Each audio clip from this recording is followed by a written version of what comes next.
कि इस वीडियो में मोस्ट इम्पोर्टेंट टॉपिक मैं आपको बताने वाली हूँ इंग्लिश ग्रामर का, यानी कि प्रीपोजिशन। प्रीपोजिशन को आप हिंदी में बोल सकते हैं संबंध सूचक अव्यय। तो देखिए, इस तरीके से बहुत ही आसान भाषा में मैं इसकी परिभाषा के साथ साथ इसके प्रकार भी आपको बताने वाली हूँ। बहुत से लोगों को नहीं पता है कि प्रीपोजिशन क्या होता है और इसका यूज़ यानी कि इसका इस्तेमाल किस तरीके से सेंटेंस में किया जाता है। तो देखिए, बिना किसी डाउट के देखते हैं और अच्छे से कंप्लीट करते हैं। पहले हम इसकी परिभाषा यानी कि डेफिनेशन देखते हैं, ताकि अगर आपको मैं बताऊं तो आपको समझ में आ जाए और आपको कोई भी किसी भी प्रकार का डाउट ना रहे।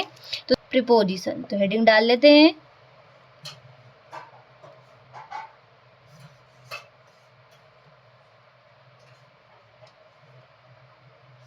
प्रीपोजिशन। सबसे पहले हम हिंदी में देख लेते हैं, फिर मैं आपको इंग्लिश में देख लेते हैं सबसे पहले, फिर मैं आपको हिंदी में भी बता दूंगी, ताकि आपको कोई भी परेशानी कंप्लीट करने में ना हो। तो देखिए, we used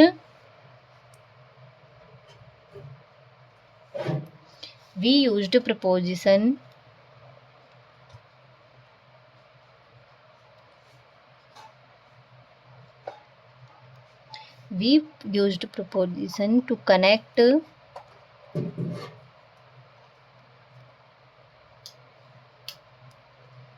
to connect noun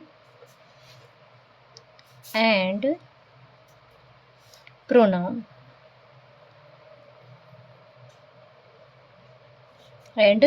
pronoun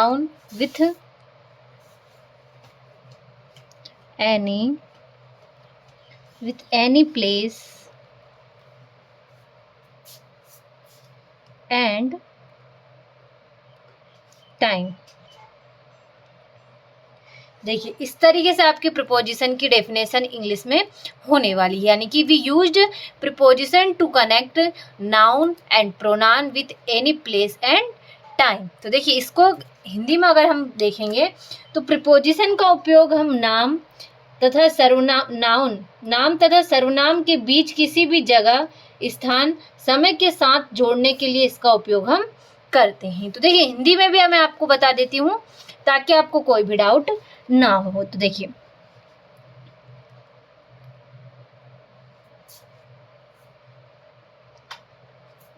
preposition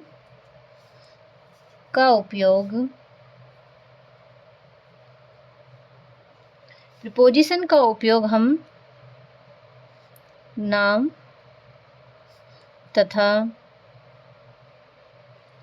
तथा सर्वनाम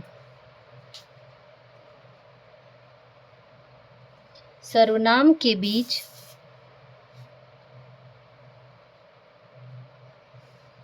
किसी भी जगह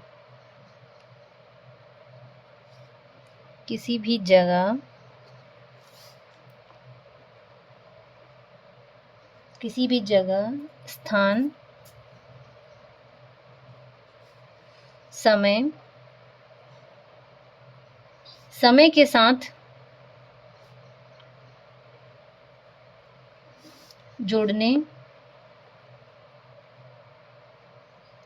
समय के साथ जोड़ने के लिए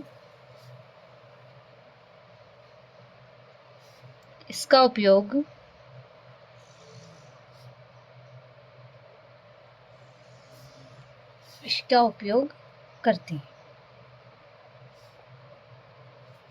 तो देखिए, इस तरीके से हिंदी में आपकी प्रीपोजिशन की कुछ इस तरीके से परिभाषा होने वाली है।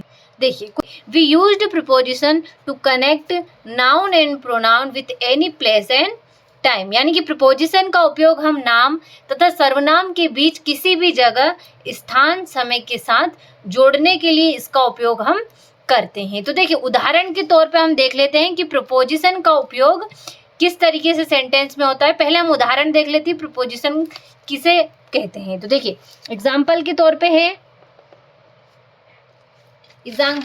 हो जाएगा आपका। देखिए, एग्जाम्पल पे है in, on, into, at, with, by हो गया आपका, विथ इन हो गया, और ऑफ हो गया।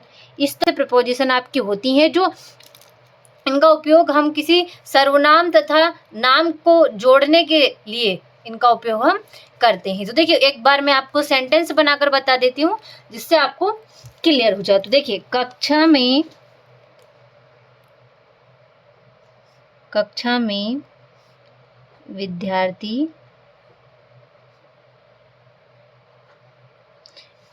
विद्यार्थी हैं।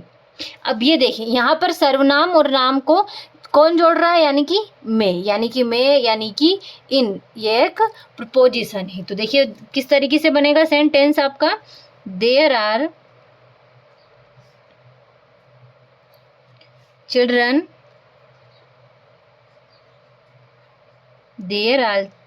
Children in the class. देखिए यहाँ पर जो आपका इन है सेंटेंस में, यह आपका प्रपोजिशन है, यह आपकी एक प्रपोजिशन है। इस तरीके से एक और उदाहरण मैं आपको बता देती हूँ। दूसरा उदाहरण है आपका,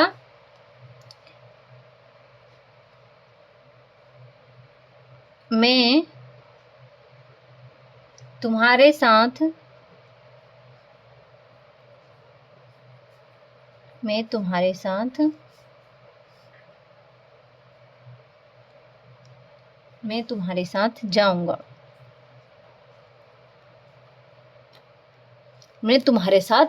जाऊंगा। तो देखिए इसका किस तरीके से बनेगा, आई विल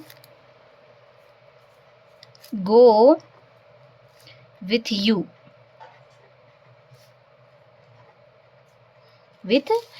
अब यहाँ पर विथ आपका एक प्रपोजिशन है। तो देखिए इस तरीके से प्रपोजिशन का यूज होता है सेंटेंस में, और ये है दे रखी है प्रपोजिशन। तो देखिए बहुत ही आसान भाषा में मैंने आपको डेफिनेशन बताने की पूरी कोशिश की है। इस तरह की डेफिनेशन आपको कहीं पर भी नहीं मिलने वाली, बहुत ही आसान भाषा में, जितनी भी आसान भाषा में हो सकता था उतनी आसान भाषा में मैं आपके लिए ये लेकर आई हूँ। तो बिना किसी डाउट के कंप्लीट करिएगा और अच्छे से देखिएगा। अगले वीडियो में मैं आपको प्रपोजिशन के प्रकार और क्या क्या प्रीपोजिशन होती है मैं आपको बताने वाली हूँ। पूरा डिटेल A to Z तक मैं आपको देने वाली हूँ। तो अभी के लिए डेफिनेशन कंप्लीट करिए और एग्जाम्पल के तौर पर सेंटेंस को भी कंप्लीट करिए। तो देखिए अच्छे से स्क्रीनशॉट ले लीजिए डेफिनेशन का, अगर आपको एग्जाम वगैरह में पूछे तो आप कंप्लीट कर सके। तो देखिए अच्छे से कंप्लीट करिएगा बिना किसी डाउट किए।